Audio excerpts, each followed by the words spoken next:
Good morning. My name's Kelly. I think I need to have a more formal opening if I'm going to keep doing this. So I'll figure that out. If you guys have suggestions, let me know. Anyway, this is part 3 of mansplaining. Women taking their power back. How women can take their power back. Rosalind, Jocelyn, you know where you're going with this because you are going all over the place. And I know you have a reason because these messages are multidimensional and they might not make sense to us, the tangents that they go on, but they're trying to teach us a consciousness that is ascension level consciousness. This is wisdom from a dimension of non-physical beings from another planet. So how do beings on other planets who maintain peace throughout the society, how do they look at mansplaining? And I'm gonna stop talking because my ego just wastes time. Dear Kelly, thank you. We did go all over the place because you asked about mansplaining, but we started talking about your light body. And there's a reason for that. There's a reason for that. We mentioned coffee because you know when you are trying to give the most loving opinion about something, it's difficult to do when you don't feel good, right? It's difficult to be loving when you're PMSing. It's difficult to be loving when you're tired. It's difficult to be loving when you're hurt. It's difficult to be loving when you're low frequency. So that's why we talked about your light body, because if you would consider your frequency, consider how you feel first. Then when you go into conversations, you might never even come across mansplaining because the mansplaining is a result of the man not feeling heard. I didn't even see that coming. I did not see that coming. I mean, I kind of did because they said the female version of mansplaining is nagging. Okay, so we got your attention with the guys being the bad guys, titling this mansplaining, but everything is a reflection, Adrian. Everything is a reflection of what's inside you. It's all a hologram. It's all a fractal. You're a fractal of the whole, and everything's a mirror. So raise your frequency and you won't ever have these difficulties in the first place. Okay, number 1. That's number 1. But there's a number 2 also. So there could be the situation that you work on your frequency and you still come across the situation of mansplaining. Well, then the goal is to not be triggered. Untriggerable. Kelly likes the term unfuckwithable. I'm unfuckwithable. Can't fuck with me because I don't care what anybody thinks. And the reason I don't care about what anybody thinks is because I honor myself. I can make these videos without wearing makeup because I know that the messages are powerful and I don't care if anybody disagrees. If it doesn't resonate with them, they can move on. And that's the attitude I have to have with the men.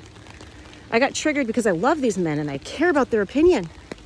But you got to give no fucks. If you want to take your power back, you got to be true to yourself. So what they said, okay, Kelly, Rosalind, I want you guys to step in. My ego is going to go all over the place with this. Okay. So how do you learn to value yourself to the point where you become unfuckwithable? Well, you got to care about your frequency. You got to take care of yourself. And when you begin to look at how you feel in the morning, how you feel at night, do you need a better bedtime routine? Do you need to have boundaries with people who just drain you? Okay, then look at that. Look at that and make that your number 1 priority. That's what we said. We said your light body is number 1 and it begins with self-care. And when you say no to something that is an obligation so that you can take care of yourself. If you cancel everything for a day just so you can lie in bed or go to Brighton Bush or go out and have margaritas daytime drinking with a friend, you do something for yourself that you really need, that your heart is craving, that's inspiring joy, and you say no, you sacrifice the things that are not even something you want to do, but you were scheduled to do it. Well, that's a sacrifice. When you make sacrifices, when you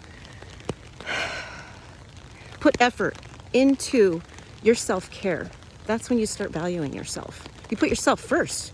When you take the action to put yourself first, then you start to value yourself.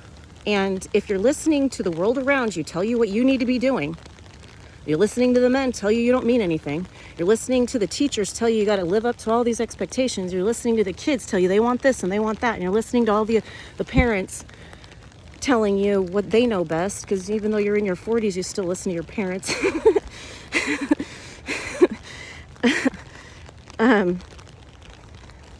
That's the answer. You want to take your power back? Invest in yourself. Invest in yourself with sleep, with good food, with doing the right things that your body needs. Maybe the investment is saying no to coffee because you know it's not what's right for you. Why are you drinking coffee? Why are you still drinking it? Look into it, you know? So, because when you invest in yourself, you start to feel better. And that's how it really sinks in.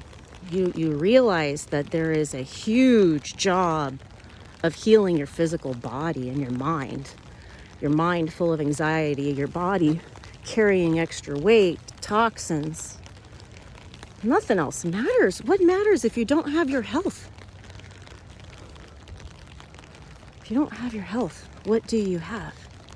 If you don't have your health, your relationships are not going to be good, and your ego is going to have more control. Your light body is the antidote to the ego.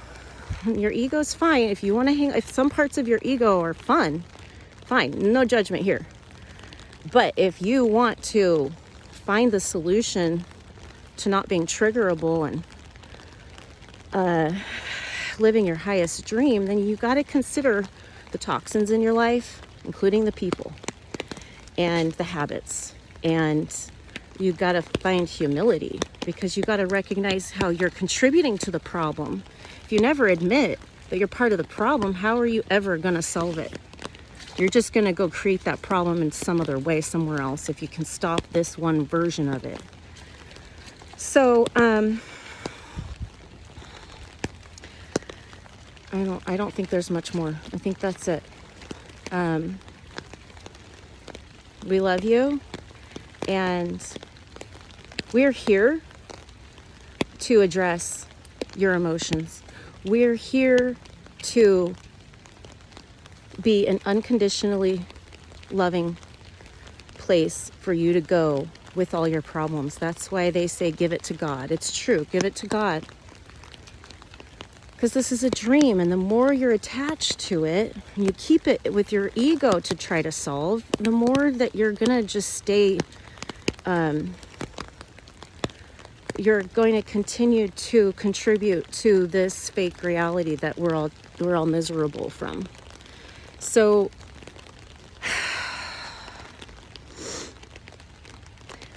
you gotta close your eyes. The reason why meditation is so hard is because you're going to confront the conflicts in your mind. And that's really uncomfortable. It causes anxiety to be in your mind and to feel worried about something. And why are you worried? Because there's a belief in you that it doesn't resonate. And it might be that you feel guilty about something you're not doing, and so you're worried that something will happen because you're not doing that thing that you need to be doing. So being accountable for your responsibilities is part of getting rid of worry and guilt. But also, you got to learn how to forgive yourself and just release that guilt. That takes time. And when you begin to invest in how you feel, you begin to catch things earlier. If you know you're not feeling well and you're practicing boundaries, then you might not engage in a conversation when you're not feeling well, and you won't have to deal with the stress of whatever that comes from that. That's why Kelly knows that she has to be aware of her emotions early to avoid all the conflict she's trying to create boundaries to not deal with. It's not lazy. Creating boundaries is healthy because the earth has a long ways to go to becoming the new earth and paradise on earth and heaven on earth. We have a long ways to go, and we have to start with boundaries. And number one is self-care and self-love. Find a way to act in the direction of loving yourself. Sometimes you can't start with your mind, and your gratitude doesn't start because you just tell it to intellectually. I need to feel grateful. You got to start with something you're actually grateful for that you already have, so you can spark that gratitude, and then you got to put action into it. Remind yourself of the things you have that are already going right. Create space for you to have a lovely ceremony in a bathtub with some rose petals and some chocolate and some wine. Jesus turned water into wine, so we don't have a problem with a little bit of that. Find moderation, but if you're not even at moderation, just forgive yourself and love yourself, and the light that you shine on yourself, the self-love that you give yourself even when you're not perfect yet, it helps you see the answers. It helps you see the path. It helps you see the next step. And sometimes the next step is just forgiving yourself. Maybe you're not going to be able to get over that addiction until you love yourself a little bit, because when you keep that guilt and telling yourself that you should feel guilty because that's going to motivate you to stop. No, it's not. It's not. It's going to subconsciously reinforce how crappy you feel about yourself. So send light. Send light. When you don't know what to do, send light. It calls us in. Just do it. If that's your first step to self-care, is closing your eyes and imagining all of your insecurity being transmuted in light in your body. Light body. Okay, it's all consistent. Everything we're saying is consistent. So, women, you want to take your power back from feeling like a victim. Honor yourself with little things first, and then over time, you'll start to see your conversations shift. You'll start to see yourself making better decisions regarding your worth and value and your direction in life, with being the leader that you're meant to be, speaking your voice confidently, raising those children right, finding the resources for them because you're their mother and they need you to do that. Maybe you're their only parent right now and they need you. And we live in a society that does not take care of women or children. Okay, we can't exist without men. Okay, no, the men have a purpose and we need to honor them. But everything's dysfunctional right now, and we're the ones who are carrying the wisdom because we have the womb. That was confirmed to me yesterday. Our womb is our portal. I don't understand it completely, but it needs to begin with us. The healing of the earth begins with a woman knowing her own value. The men will follow. You got to look at it like that. Don't give the men so much power. Okay? That's the illusion. That they have any power, that they have more power than us. That's an illusion. They don't. But you got to understand the power of your mind. Okay. We love you. We're sending blessings. And so it is.